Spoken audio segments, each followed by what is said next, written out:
right, so who do we have here today? Check in, let us know that you're here in the chat box, where you're coming in from. Okay, I'm gonna be on a little bit of a delay.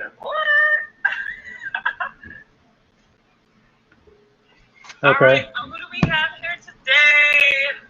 Check in, let us know that you're here in the chat box, where you're coming in from. Okay, I'm gonna be on a little bit of a delay. Okay. Work with it. All right, so who do we have here today? Hey, Will, if you can hear me, what's happening is I think it's coming through your actual computer speaker and it's providing that feedback to us.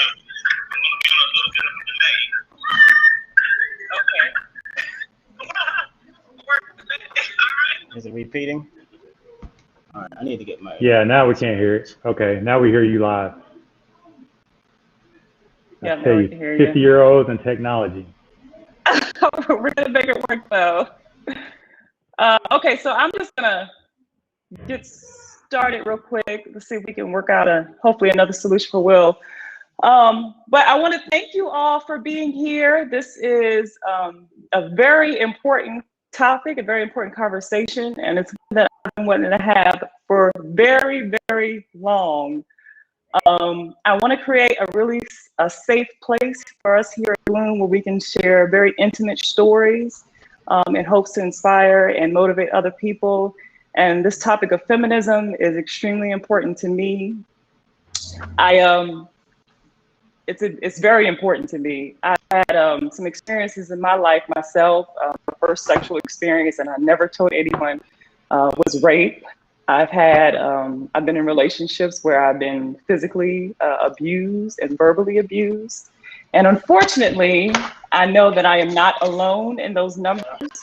So 1 in 3 women will experience violence in their lifetime. 1 in 5 women have been raped at some point in their lives. 58% of all women murdered in 2017 were killed by an intimate partner or family member. And women are just 5% of the Fortune 500 CEO list. So as we move forward in this conversation, I also want to lay it out and just say that, you know, we should respect other people's opinions and different views, and this is a safe space. And let's just dive into the topic.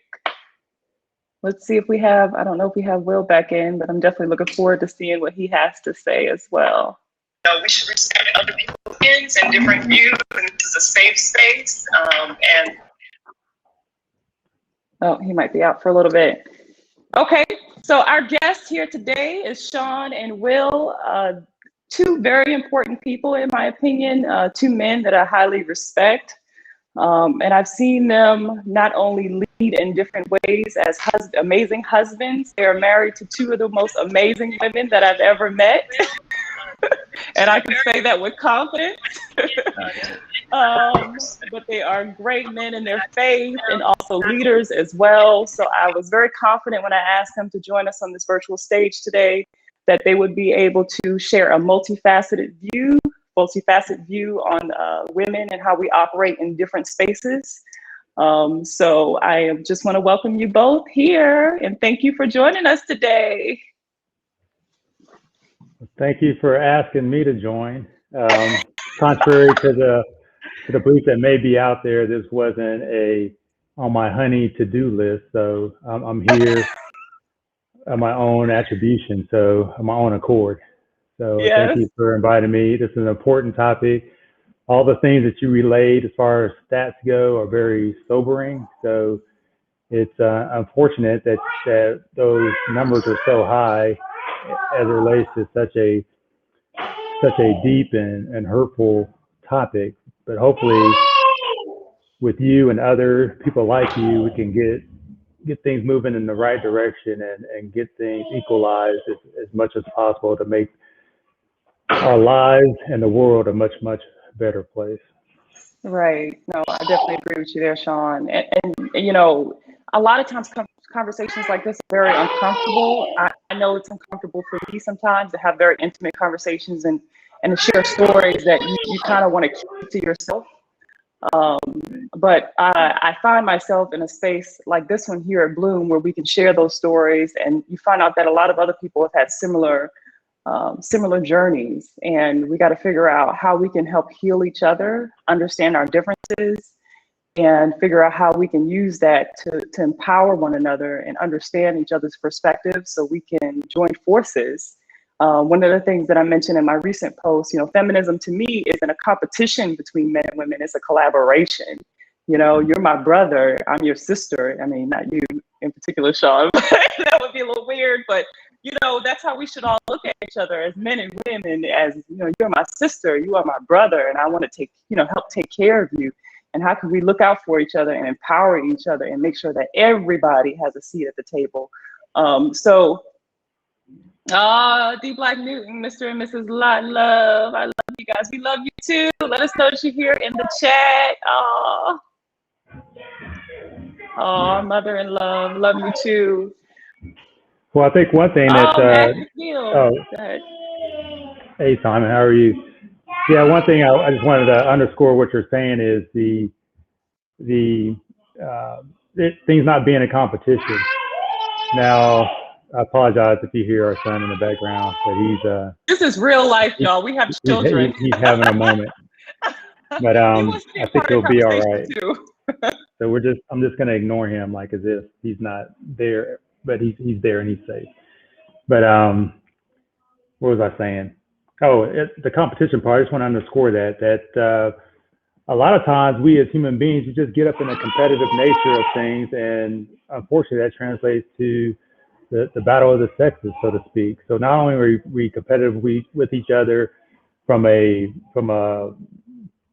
man perspective or a woman perspective, we tend to also be competitive with each other, which is a great detriment to our abilities to perform optimally if we work together and we understand each other's strengths and each other's weaknesses, because then we can better complement each other, as you're saying, to strengthen the overall unity of whoever it is that's doing that work together.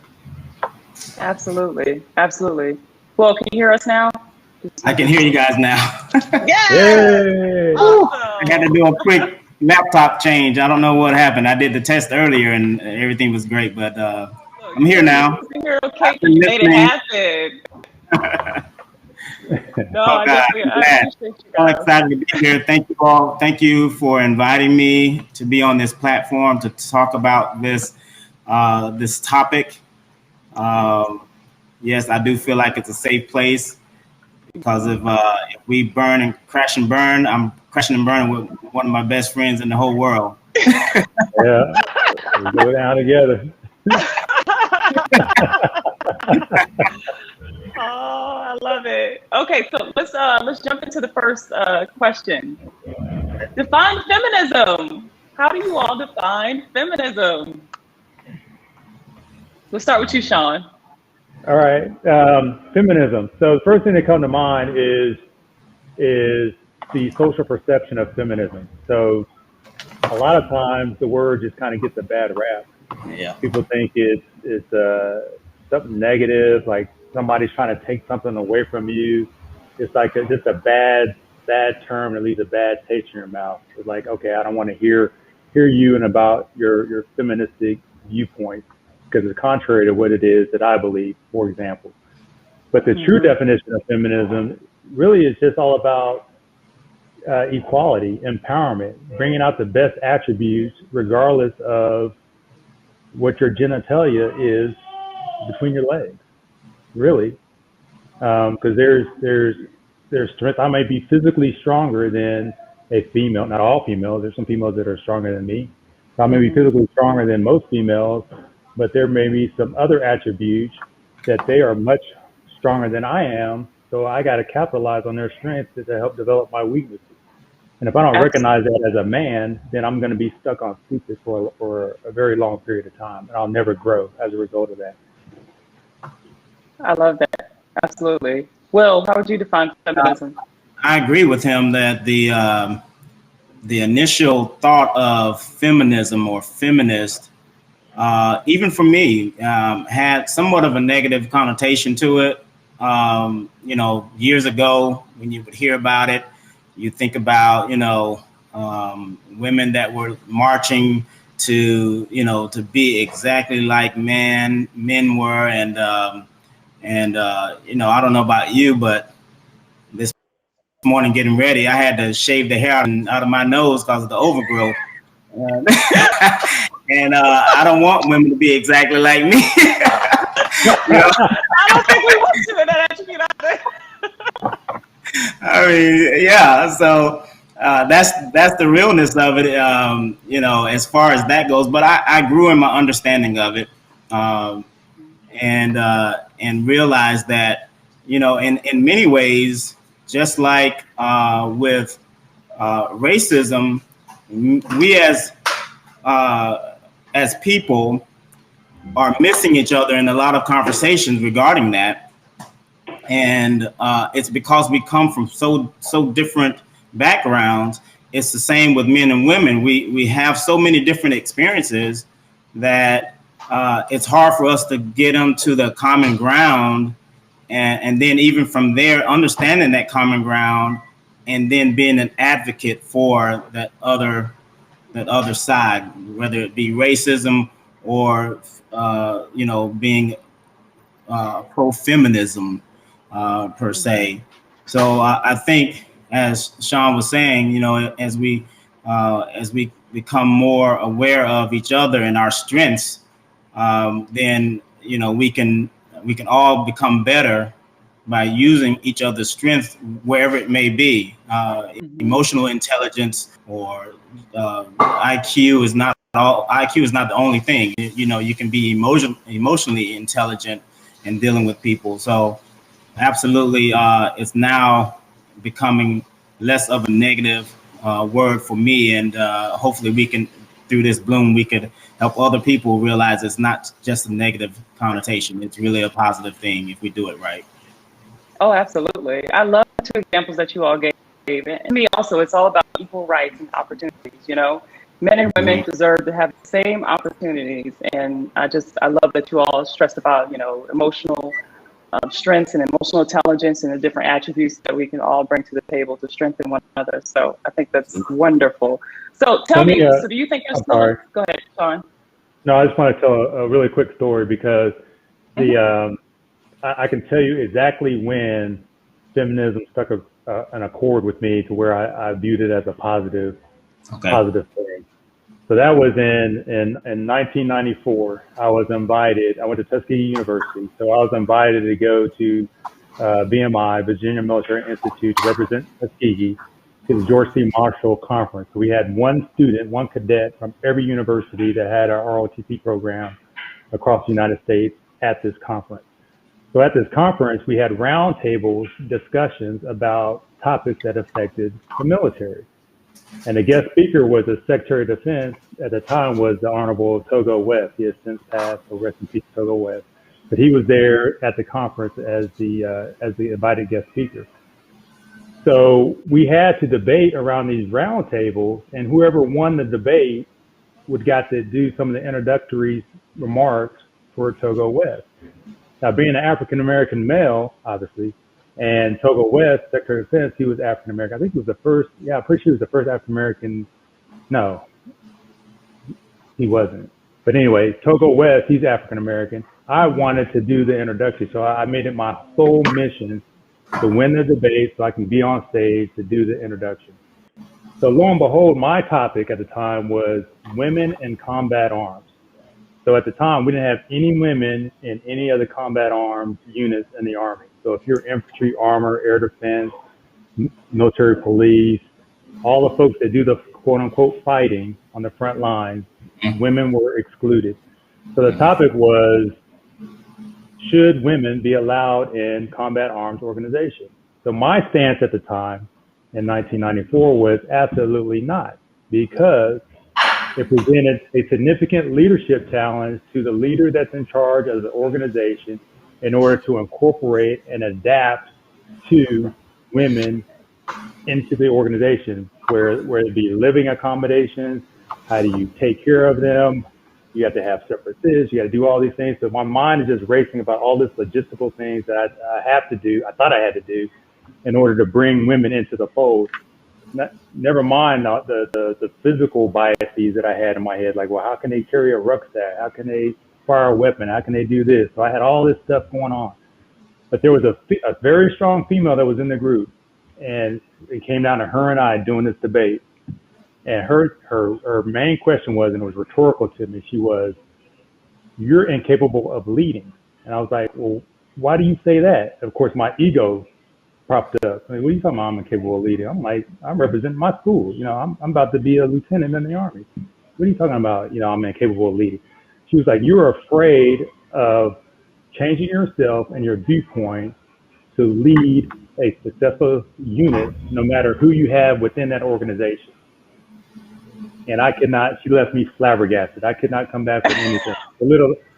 Long story short, she did the introduction, but Wow. it taught me right then and there to do not segregate or do not separate women from the conversation, because we need them. And if I'm trying to do that, whether knowingly or unknowingly, then it's a weakness on my part as a leader. I got to adapt. They shouldn't have to adapt. I got to adapt and include them in order to grow the entire organization. So Wow. I know it was a long story, but that's one. No, but that was an awesome story. So I'm very grateful that you shared that with us. I think many of us can take away many nuggets of wisdom from that story. So thank you for sharing. My aha moment came a lot later than you had. You had a great moment a long time ago. Mine was, of course, it was gradually over years, but it really hit me last year during the whole presidential debates and all of that, and the conversation that was going around about the very capable. I'm not talking politics. I don't care what your politics is, but just the fact that there were so many women running. The conversation with the pundits and with the people on different social media platforms, the things that were said about the women that were running, that was so far out of bounds for me. And I had to really check myself and look at, okay, I think I have some of these same beliefs. And why do I have these beliefs? Not saying whether I agree with one person's politics or another, but why do I have these deep-seated thoughts about a woman being president of the United States or a woman being vice president of the United States? Where does that come from? And I had to really take a deep look at myself because I was rah about the racial stuff that was going on. I'm there. And then I came across this statement of, you can't just be, I'm saying that as a lighter hue person, some of our brothers from a lighter hue and sisters, you can't just say that you're not racist, but you also have to say that you're anti-racist, because that tells me you are putting forth the effort to stamp out this thing that is keeping a cap on our growth as a society. And that conversation immediately took me over to my thought process regarding women and leadership. And I had to do a self-check and change the way I think about it, because they were very capable women of leading the country, very, very capable of leading these organizations. And so that's when it really changed for me. That's a great example as well, Will, because I even from a woman's perspective, I know there are a lot of women, even myself, who have heard negative stories about working for other women.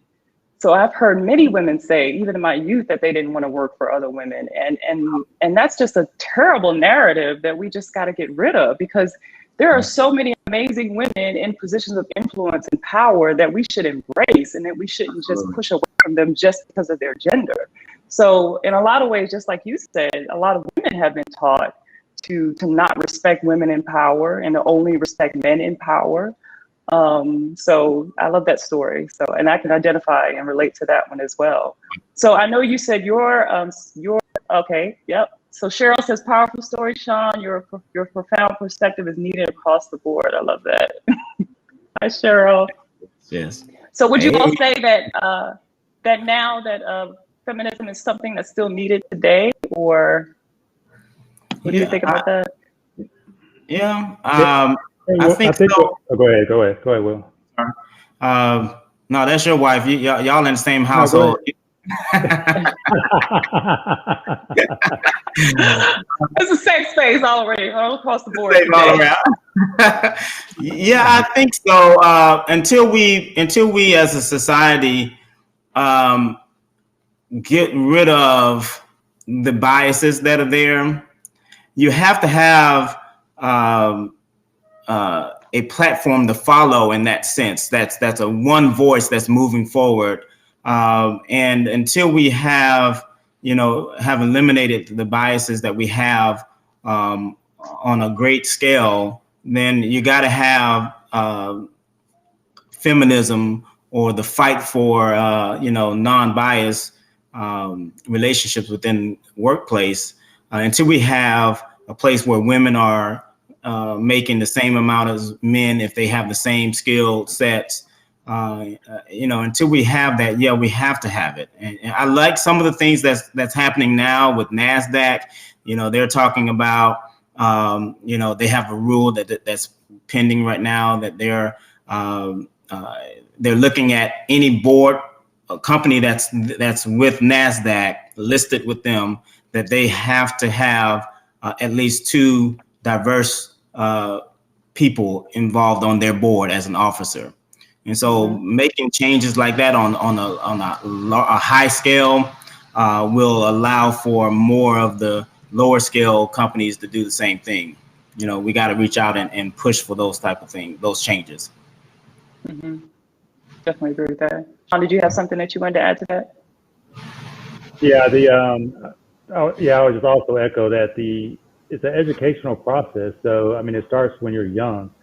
So a lot of us have been raised to start dividing immediately, just based off of just based off of gender stereotype roles, based off of things we see on TV, things we take in through our senses. It starts right there, and then the gap just gets wider and wider and wider.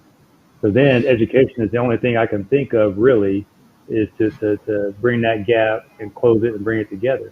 Because even I like what corporations are doing, and they're changing the demographics of the people that are sitting at the head table. I like that. I like seeing diversification. I like seeing the different genders and all that. That's all well and good. But we still got to educate folks, have the frank heart-to-heart discussion, so people don't think that folks are put in those positions just because they are a token placement. So they're up there because we had to have a female in that chair, or we had to have 2 females in that chair. And then if the feministic viewpoint from a negative perspective still exists, then that female leader will become marginalized within that organization.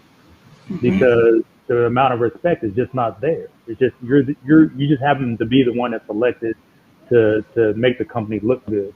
Now let's move on. We've checked that block, so now we can move on and get on with what the good old boys are used to doing.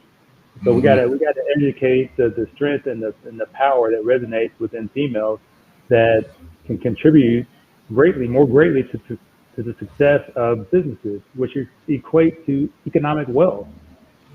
Right. I mean, it really translates into dollars, bottom line dollars. So if you really understood it, you wouldn't go down that path, which is very easy to do because that's how we're trained at a young age.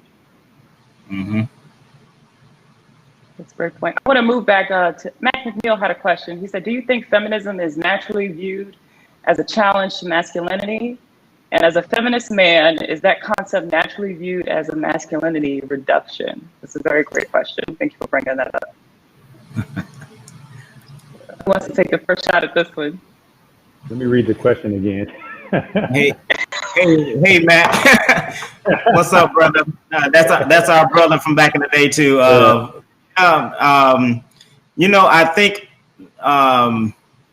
I think it is a challenge nationally. I mean, we got people, men that are on podcasts that really, when you mention the word male feminism, it's a laughing stock conversation that's happening from that point on. And so they feel like if you say that you are quote unquote male feminist or you're pro feminism, the conversation is that you're losing your manhood and that you have some ulterior motive in the reason why you're siding with them. It's the them and us thing, kind of like what Shaun was talking about from birth and coming up. We're raised socially to kind of part ways and separate different things. Men are from Mars, women are from Venus, type of thing, And so, yeah, I do think that it's viewed as a challenge to masculinity in a lot of ways, and so you got to be as a man,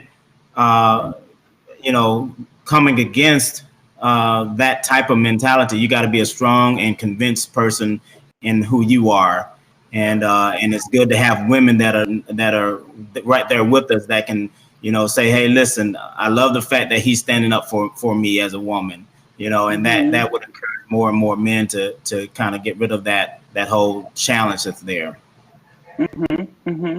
I love that because it's a collaboration, right? We're standing together, we're united front, and we're moving forward to conquer our goal together. So, Shaun, did you have some points that you wanted to add on to that? Yeah, I mean, Will kind of said it all, right? It really goes back to a male's ego. I mean, you really got to let that go. And if you're truly centered in who you are and your capabilities, and where you're strong and where you're weak, you should be able to avail yourself. And now I know I'm preaching to the choir because it's hard for me to do. And I know my wife's on the other end, and she's probably looking at me like, what the heck is this dude talking about all of a sudden? But anyway, I know it's very difficult to share your vulnerabilities with anyone. Yeah. And it takes a lot from a masculine perspective, because it feels like you're losing masculinity points. Like if somebody's out there really tracking these numbers, and at some point you go below it, and then all of a sudden, you go into some other category that you don't want to be in. You're like, no, I am a man or whatever. So you try to go out and do man things. It's almost like chop down some wood. Right. It's almost like, you want to go back and do some caveman type stuff just to prove your masculinity. But it just doesn't work like that. And it's funny because Key and I have been watching Naked and Afraid a lot. So that's a survivalist type of show. It's really good. But it's striking to me, a lot of the folks that break down emotionally are the men. Yeah. So they start off like, I'm from Georgia, I'm a cowboy, I'm a hunter, I'm a man's man, I do this and the other. They strip some guys naked and put them in some offshore environment somewhere. And day two, they're tapping out. Like they're crying because, mosquitoes are biting them or whatever. And where the female on the team is like, suck it up, buttercup. I mean, we got 14 more days to go. Are you with me or you're not? And they'll bail. They'll like leave. I just can't do this anymore. Yeah. Because they're not mentally tough.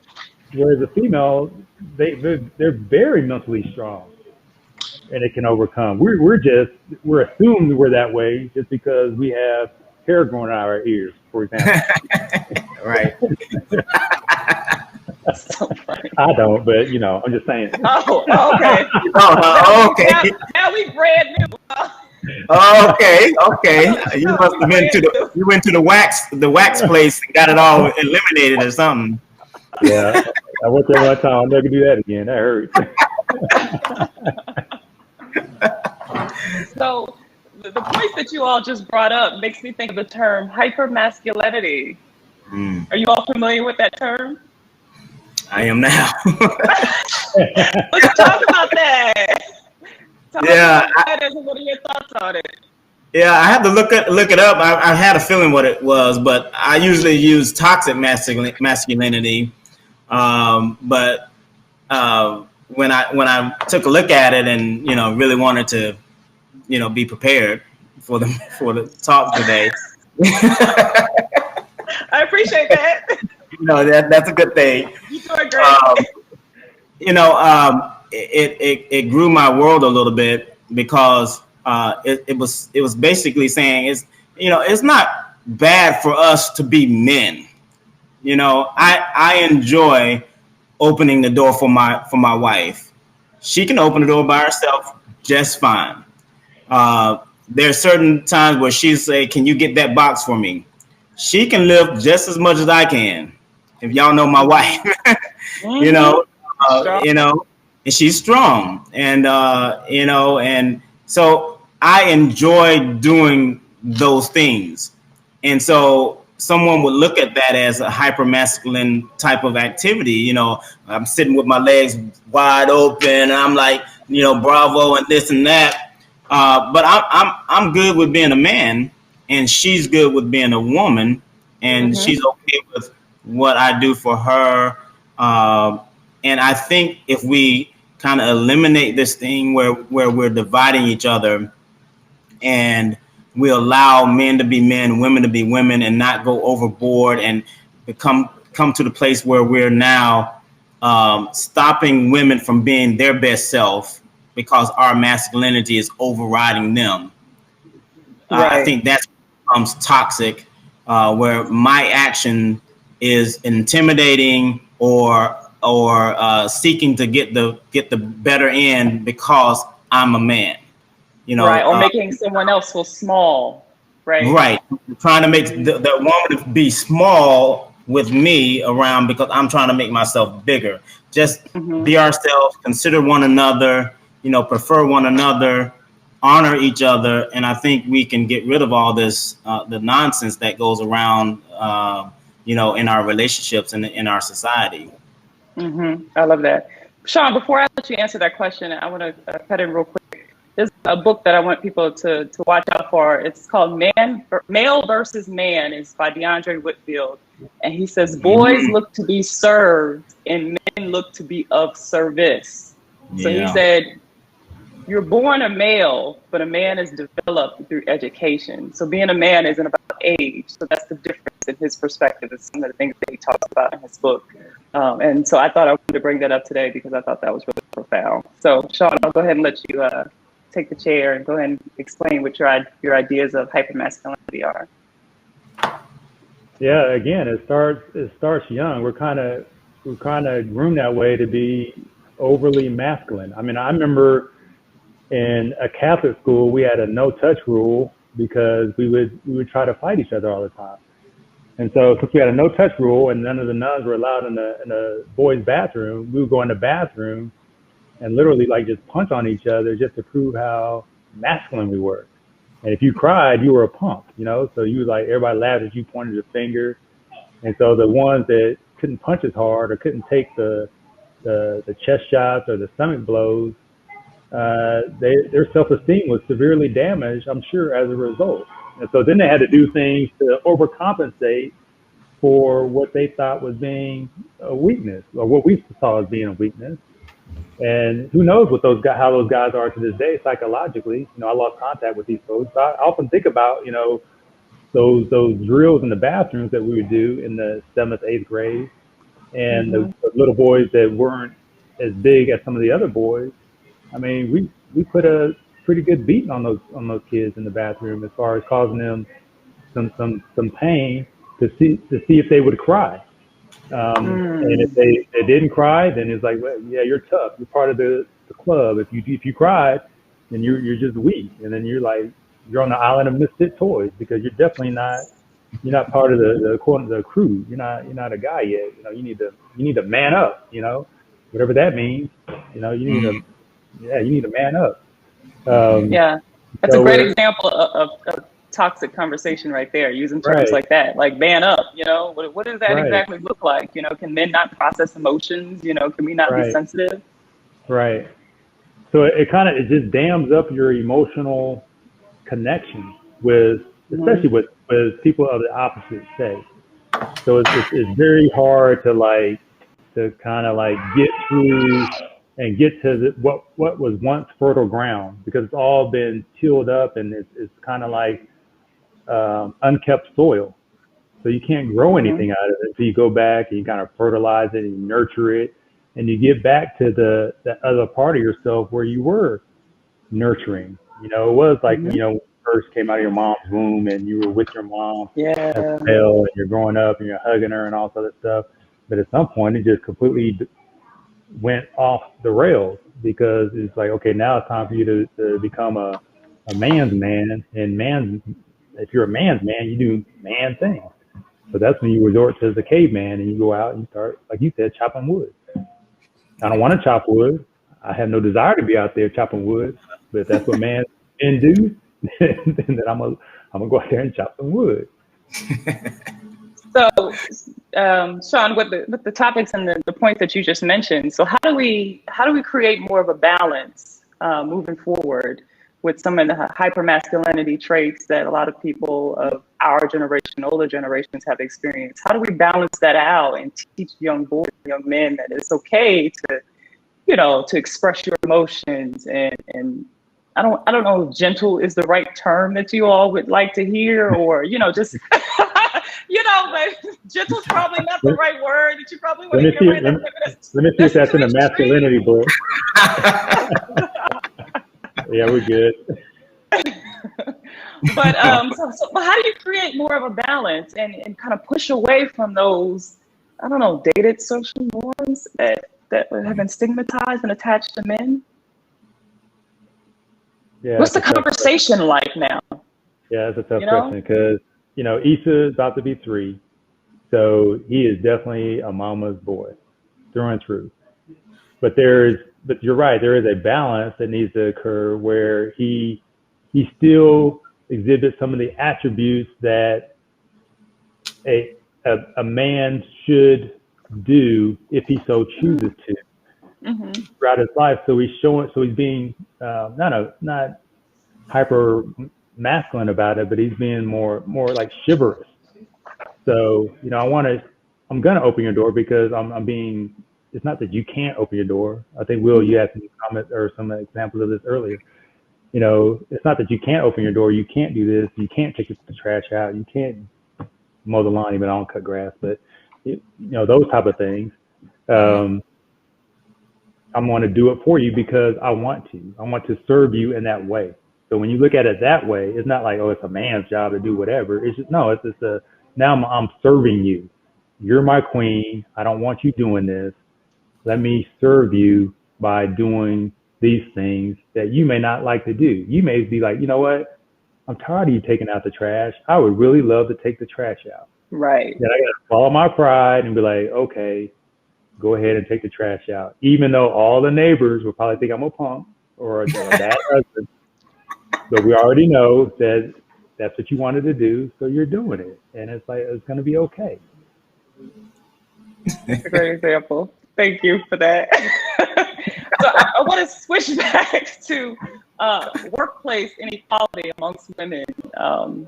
It's women. I'd like you to share your stories too, if you have any experiences in that area. But I've had times where I've gone to interviews and people have asked me if I have children, do I have childcare available, and all the different types of conversations, situations where you're not being paid the same compensation as your male counterpart. Have you all ever had a moment in time where you're at work and you ever thought about inequality from a woman's perspective, or had a situation similar that has presented itself to you? Yeah. Shaun, I see you shaking your head. Oh, you want me to go ahead? Yeah, I see you shaking your head. The one that comes to mind is when I was in the Army, I had interviewed, I think, five subordinate commanders separately to see who the best person was for this opportunity to command an organization of about 150 folks. So I took, obviously I'm taking that extremely seriously, and I want the best person. So it didn't matter. I mean, you could look like a giraffe in combat boots. If you were the best one, then guess what? A giraffe in combat boots is going to command that organization. So it was 4 males and 1 female. So the female was by far the best candidate for the position. And so I was like, I offered her the position. Like, this is yours. You want it, you take it. She was elated about it, and so on and so forth. No issues whatsoever. About 3 weeks later, and this is probably about a month out when she's supposed to take over, she was sitting outside of my office, and I came up the stairs and I saw her sitting there, and she was crying. And I was like, hey, you all right? What's going on? I was like, come in my office, sit down, let's talk, whatever. So she sat down at the table, And I'm thinking like somebody passed away or something like that. Something happened to her, just something catastrophic. So I'm like, what's going on? And she's like, sir, I'm pregnant. And I'm like, excuse me? And she's like, I'm pregnant. I'm like, so are you happy about that? Are you sad? Like, I don't get why you seem upset about it. She was like, well, I'm pregnant, so there's no way I can take command, and I'm pregnant. I'm like, well, who told you that? And she was like, well, that's what I have heard. And it was true, like in the military, it was a big stigma on women to be in a command position. So that means you're up in front of soldiers and you're pregnant. Like that was like a taboo thing, which didn't make sense to me. So I was like, that's why I was kind of put off by her reaction. So she's like, yeah, I'm pregnant. I'm like, well, so are you telling me that you don't want to command? Because if you don't want to command, that's one thing. But as far as being able to command, that's totally up to you. And I still have trust and confidence in your ability to command. So I expect for you to command. And she was like, really? I mean, she was like a big weight was lifted off of her. A huge weight. Now, with that too, now people that were higher than me actually questioned my decision to put her in command because she was single, she's pregnant, and what kind of example are we setting for young soldiers that we have a unwed woman that's pregnant commanding an organization? And my response to my superiors was, that's life. I mean, that's life. I mean, I don't have an issue with it. I mean, there are people out there that get pregnant that aren't married. I mean, this is not 1950. Even in the 50s, people, got pregnant and they weren't married. So quit living in this fantasy land based off of what you saw on Leave It to Beaver or whatever. I mean, just come on. And she turned out to be just like I thought, the best commander that I had during that time period. The best one, both physically and mentally. Yeah. I thought about your story and I realized, there was a man that got her pregnant too. And there's men that get women pregnant and they're leading in the military, so that double standard is ridiculous. Right. Yeah. So for me in the workplace, I'm sorry. No, go ahead. For me in the workplace, it was more seeing where the income disparity was. And I didn't dig into it so much, but I would see it to the point where when my daughter or my wife, they were going up for another job. Like just recently, there were signing bonuses that were on the table for her. And I realized that many women don't know or have a difficulty asking for what they deserve when it comes to that. And so more like I think Shaun was saying earlier, the education component, educating them on how to negotiate what you deserve in your pay. How to, there was so much money as far as signing bonuses on the table for my wife. And she was so excited about just being offered the bonuses to where I say, wait a minute, whoa, let's take a look at this. Yeah, I think you can get another month of income, as a bonus. And I say, just ask for it. And so she did, and boom, she got it. It was just a matter of knowing that you can ask for it and being confident in doing that, and not thinking that the opportunity will go away because you did ask for it. But I think men in corporate America, they're more apt to, asking for that amount, just put it out there, going for the higher incomes. And so, when I was in corporate America and, making those type of decisions, you could see where the men knew that they can ask, whereas the women, they pretty much would go for whatever you offered. And so we got to train our daughters and our wives and how to be confident in doing that. Yeah, I love that. So that brings me to my next question. So you both have young daughters. What's the conversation like with your daughters to help develop them with all of the experience and the breadth of knowledge that you've gained throughout your life to make sure that they are powerful, sharp individuals that are walking into spaces fully expanded as their own and confident. What are some of the tips and the things you're instilling in them these days? You want me to go? Yeah, go ahead. Yeah. Yeah. Okay, I have two. I have a 32-year-old and a 16-year-old, and so it's for me. It was really knowing who they were, what their personalities were like. You know, the 32-year-old is more aggressive. She's outgoing. She's going for it. You know, and so for her, I had to kind of impart how to balance yourself more. You know, you can't think it and say it immediately. None of us really can when we're talking about leading people or we're talking about collaborating on certain teams or whatever. So I had to kind of show her how to balance her strength and not come across in certain ways so that she can further her career. Whereas my other daughter, she's more laid back. And so for her, and plus she's a lot younger, you know, getting her involved in STEM technology type education, letting her know the importance of science and math and encouraging her in that so she can strengthen her knowledge platform with that.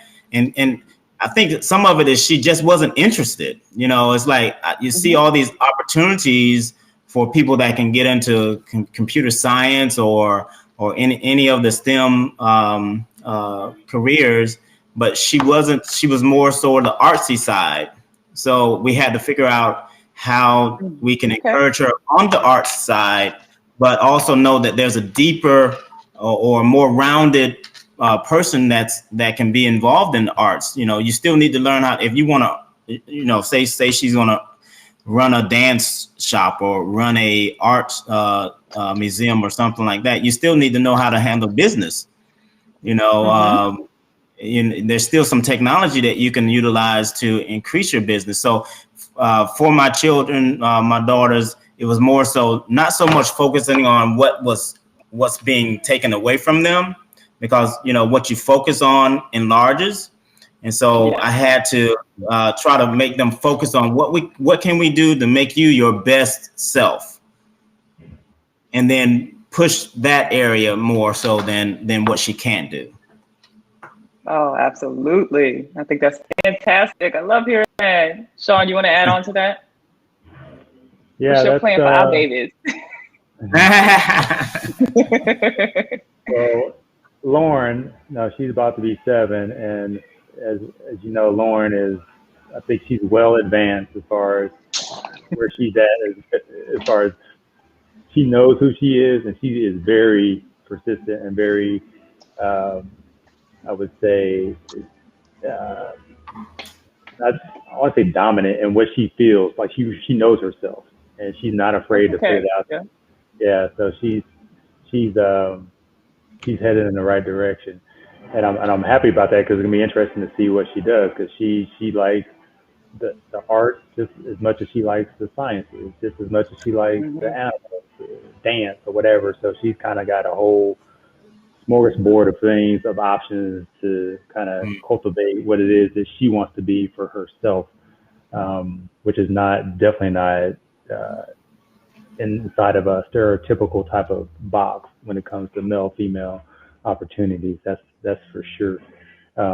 One thing is difficult though, is just being a father to our other daughter that's not living here. So that presents a whole new set of challenges, because she doesn't necessarily get the attention that we would like her to have from having these type of discussions continually, to help her with her self-esteem and her confidence. Because when she visits us here, we do notice that she's confident in areas that are more in private. So she'll go like away and then focus on her art. She's a really good artist, so she'll do like a lot of her artwork. And she's a really good reader. She'll focus on reading, but she does things like in her own personal little silos in order to cultivate herself. So it's a little bit hard to kind of figure out where she's at and where she's going, just by virtue of the time and space that we are away from each other.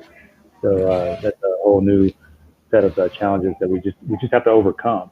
But I am happy with where both our daughters are at as far as their mental state, knowing who they are beyond just being a female, because there's a lot to it, as we all know, and we're all talking about, than what society may define it as. Yeah, I love what Cheryl just posted a comment. She said, I feel like most of the prejudice and biases stem from how a person was raised, what they saw, and more basically, this is how it's done. If we can learn to deal with people from our hearts and not our titles, that's very profound, and not our titles and positions, then I feel like a recipe for harmony and peace will exist. I love that. Go, baby. Yeah, that was amazing. I can 100% relate to Cheryl's comment there. I mean, I've had, pretty much my whole upbringing was making me smaller. A lot of people in my life, you're not supposed to, women can't do this, women can't be leaders. And then getting out into, working for the DOD and other experiences, I started seeing other women in charge and, partnering with men. And I was like, wow, they are doing it. There's a woman that's a pastor of a church. And it just, completely, unveiled and changed my perspective. So I definitely can relate to that comment. So let me ask you, let's switch topics and let's talk a little bit about violence against women. So as we talked about earlier, 1 in 3 women will experience violence in their lifetime and sexual assault. Those numbers are extremely high. So if you think of 3 people in this chat, 3 people who have daughters, at least one of them will experience domestic violence and or a sexual assault. I can even think of times that I've had, in my youth, going out with, to a lounge with girlfriends, guys would just grab you, and it's just so disrespectful. So how do we cultivate a different culture and influence other people to respect women, to harmonize with women, to not be violent with women, and things like that? What are your thoughts on that? Yeah, wow. One thing that, again, that statistic is very sobering. And then when you put us in it, like 1 in 3, and then you got us 3 here, and we're like, oh, well, one of y'all is like, oh shoot, right. That really brings it home. So thanks for scaring the crap out of me. But anyway, so what we can do about it is, again, it goes back to how we raise our children. So we got to teach our kids to love and respect each other, brother, sister, or friends, or whomever. And I realize I don't live in this utopia where every household is like that and are going to teach their kids that. And then we got to lean on other folks like teachers. That African proverb where it takes a village, it really does when you think about it. It takes a village to kind of teach the younger folks that is not okay. It's not okay, despite, that beat that you hear in whatever song or that rap song or whatever, you really like it. But the messaging that's getting put out there is not okay. That's really degrading. That's really disrespectful. That's this, that's the other. And myself included, because I love a good hardcore rap beat, because I put it in my ear and I'm at the gym and it gets me moving. But sometimes when I'm not moving, when I'm like, okay, now it's time for me to bring it down, I start listening to these lyrics. I'm like, what the heck am I listening to? Mm-hmm. So I'm not listening to the words. But just because I'm not actively listening doesn't mean I'm passively not listening. It could be seeping in there somewhere where it's creating some kind of issue with me internally that may manifest itself in some way where I'm like, I don't even know where this came from. What it may have come from that song that I was listening to in the gym or something. So I got to just be mindful of that so I can be in better control of my emotions, the he emotions in me, so I don't act out beyond my control. And there's a lot of men out there that just don't control themselves. They're more of the rabid dog type of nature because that's the way they grew up. They look at people as objects versus other people of equalness, of life. Right. Equal, that's my sister, that's my wife, that's my whomever. I should not do this or whatever. Let me control my urge that I got from wherever to not do whatever or not say whatever because that is disrespectful. And it takes a great deal of strength to do that. So if you want to talk about masculinity, I mean, if you got that type of strength on top of regular masculinity strength, that's a really strong man, in my opinion. Yeah. Oh, I definitely agree. I also I know that exactly what Shaun is saying, and we can't really discount the the fact that testosterone does a major deal on young men, and then the lack of testosterone as we age can do a major thing to us mentally and emotionally. And so I think as older men, we've come through a lot. We've realized, some of the things that our parents did or our grandparents did or what we've seen other men do was very toxic. It was very, one-sided, and it should not have been. But it, like you were saying, it seeped into you somehow from what you're seeing or what you're hearing, and so I love the fact that we can, I don't have any boys. I'm a girl dad all the way, but I have nephews, and I pull them aside and I'll start talking to them. I'll give them a hug. A lot of times we feel like once they hit 16, 17, we're not hugging them no more. Yes. We did that when we were kids. I'll tell them I love them. So they need to see that masculinity and manhood is not only the brawn and just this and don't cry, and I use what a man is as encouragement to them to step out of that thing where your testosterone is driving you to do the things that you hear in these songs or to do the things that you just feel in your own self, because it really is driving you. How can you channel that in the right way? How can you, maybe go work out and work off some of that steam?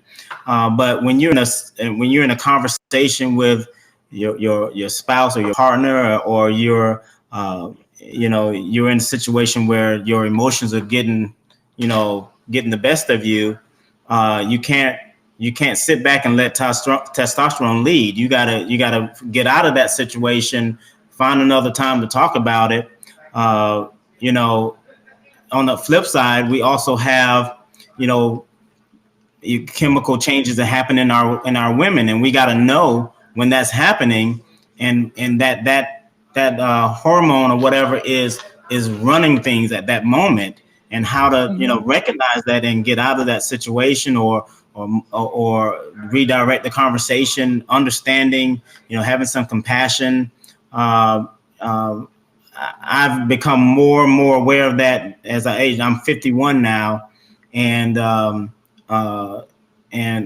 wife kind of hit the perimenopause first, and I had to figure out, okay, what's going on with her emotionally, and then the menopause started to come, and like, okay, but then in my research, I'm realizing that men, we go through this thing called andropause, and you find yourself going off. I see your eyes. You 51 as well. So we start having those chemical changes that's happening, and we got to know how to handle that. Really, we got to know how to deal with that, so that we're not becoming violent in our relationships, and the women are becoming violent toward the men, and the arguments just spiral out of control. And so that's a big question that you asked, and it can be a real issue if you don't know how to handle it. So I'm looking at some of the comments. Those hormones and emotions are a mother. Yeah, they are. They definitely are. Yeah. Kim So mentioned, she said, I believe it goes back to starting at home and how people were raised. She said her ex-husband was abusive, and he also watched his father abuse his mother during their entire childhood.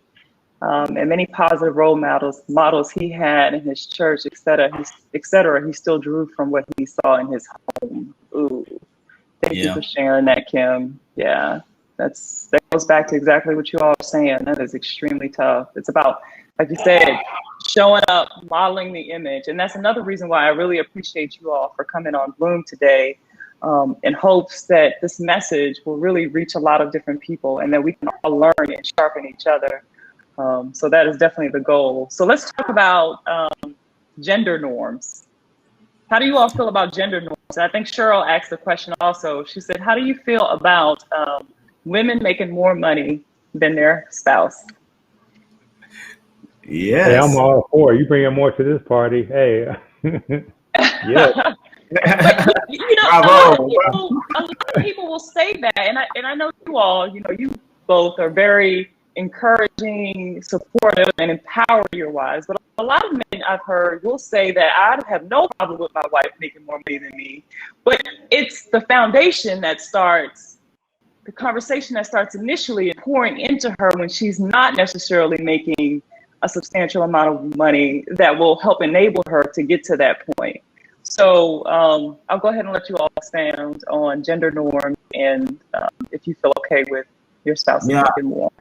It can be, you know, I think when it can be a difficulty is when if the woman does that whole thing where it's almost like, okay, if a man is making more money he becomes toxic in that toward her, it can be the same thing flipped, you know, where all of a sudden now when you used to come together to talk about purchases, now it's like, okay, I'm just going to purchase because I'm making more money. You know, that can be toxic from both sides.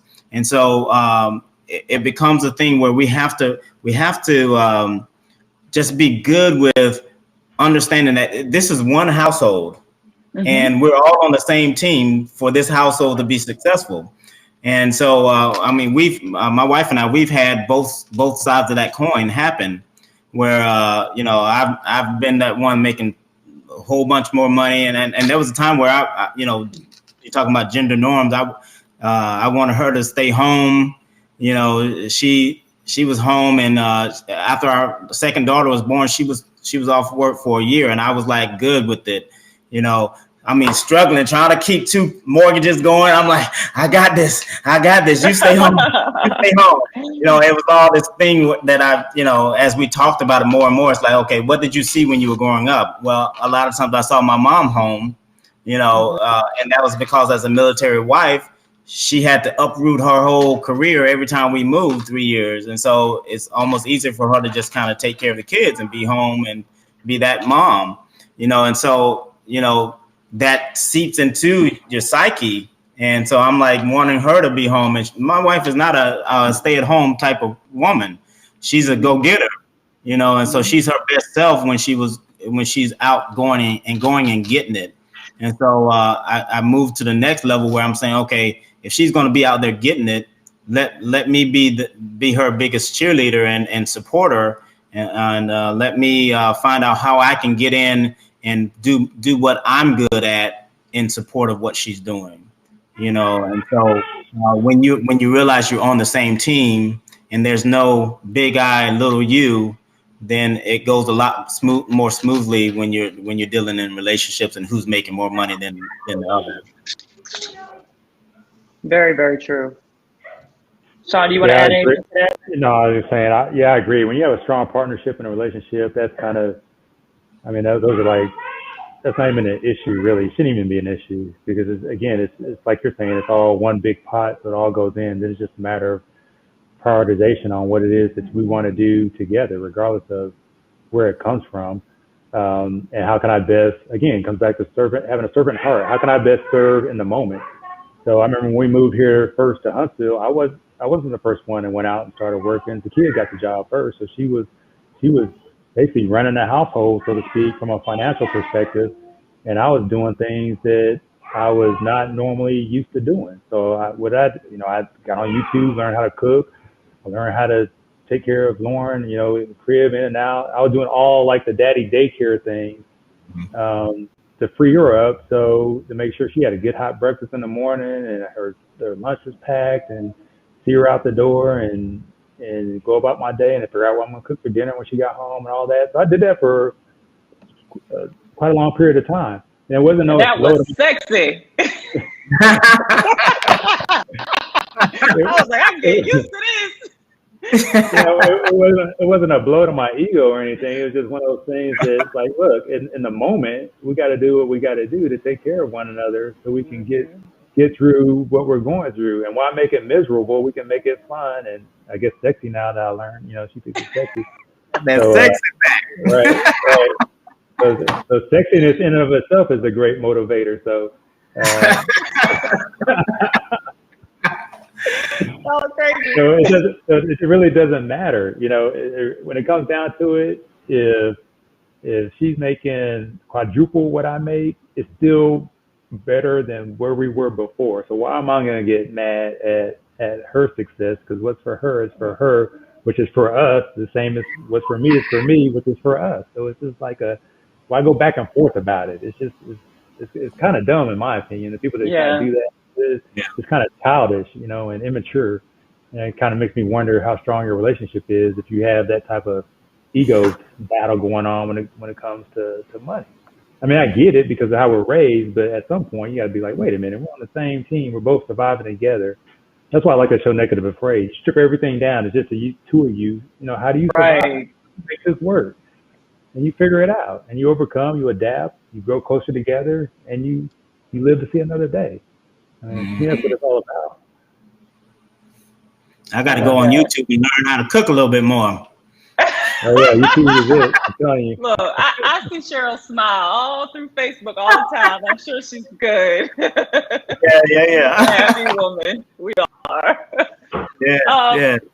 Honestly, I'm so loving this conversation. As I look at the chat, a lot of other people are too. My mother-in-law, yep, that's what partners do. And you and Dad do the same thing. So you lead them by example.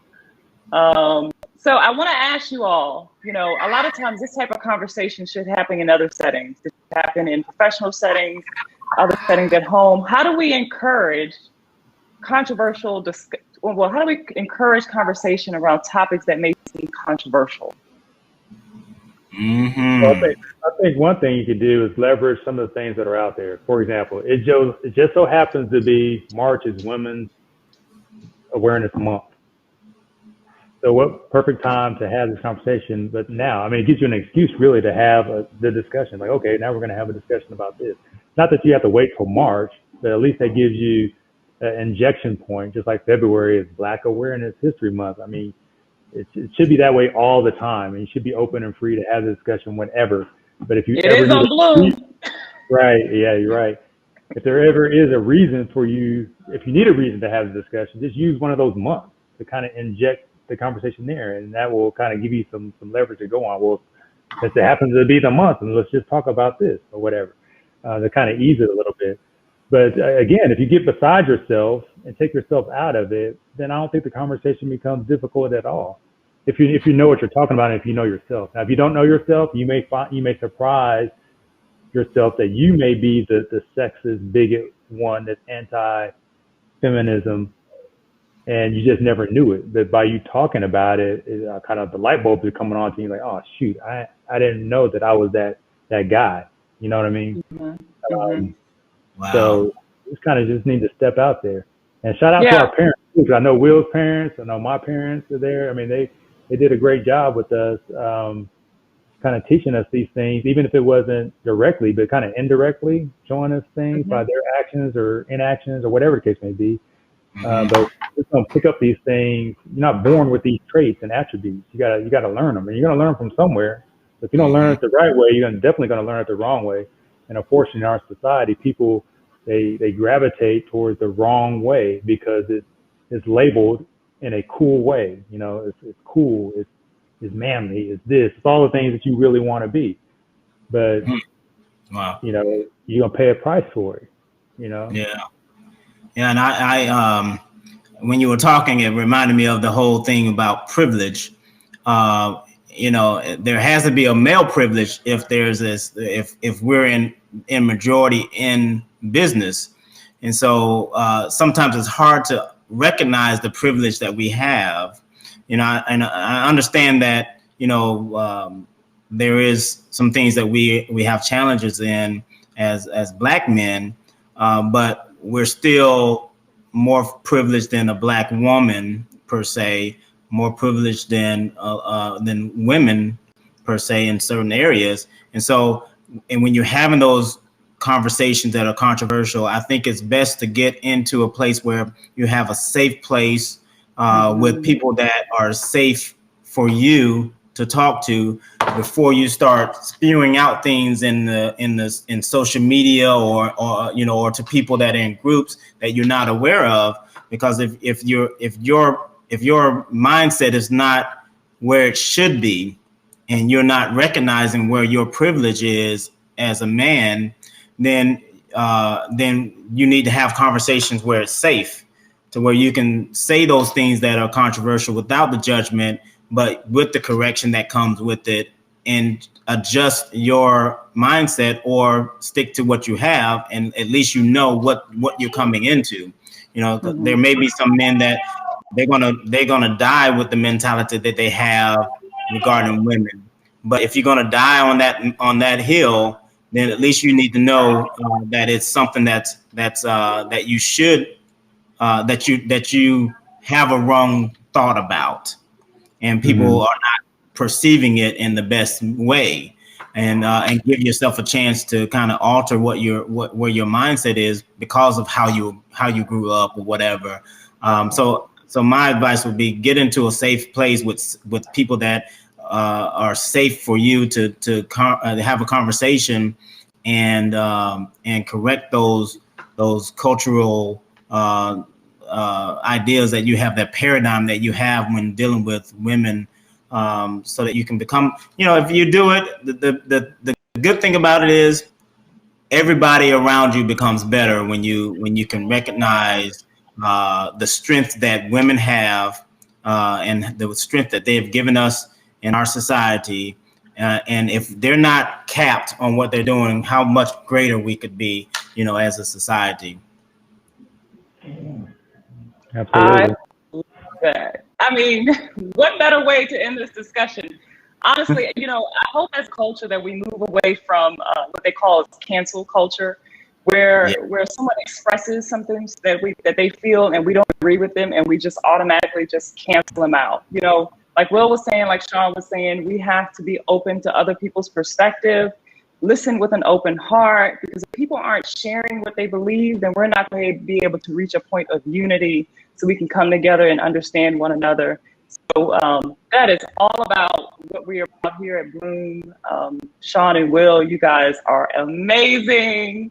You blew this conversation out the water. I definitely appreciate you all for taking the time to strengthen and empower women. You do this every day of your life with your daughters, with your wives, sisters, people in your church, and just in your community. So that's definitely the main reason why I wanted to have you all here, so you could share your experience and so it could reach multiple people. And I just thank you all so much. Happy Women's History Day, a month. Yes, yeah. Women's History Month. Yes. Yes. And thank you all for joining in the chats. I see you all have shared some very vulnerable experiences as well. I know it takes a lot to reach that point where you share something that you've experienced, because it's very painful, very, very painful to share some type of hurt that you've experienced in the past. Thank you for the leaders, women leaders, male leaders, for sharing their experiences here in the chat. You all have showed up as your best self, empowered and strong. And I just appreciate everyone for showing up today. Next week, we're going to be talking about negotiation skills. So I know Will talked about that. This is going to be very important for women, showing up to the table and not asking, demanding in a smart, strategic way what you are worth and knowing your value. So that's going to be the topic for next Monday. So stay tuned in, and I thank you all again, and we will see you next week. Thanks for blooming with us. All right, thank you. I'm gonna go make my baby some lunch. Hey, I'm getting in there. No pressure. No pressure. Y'all are crazy. All right. See y'all.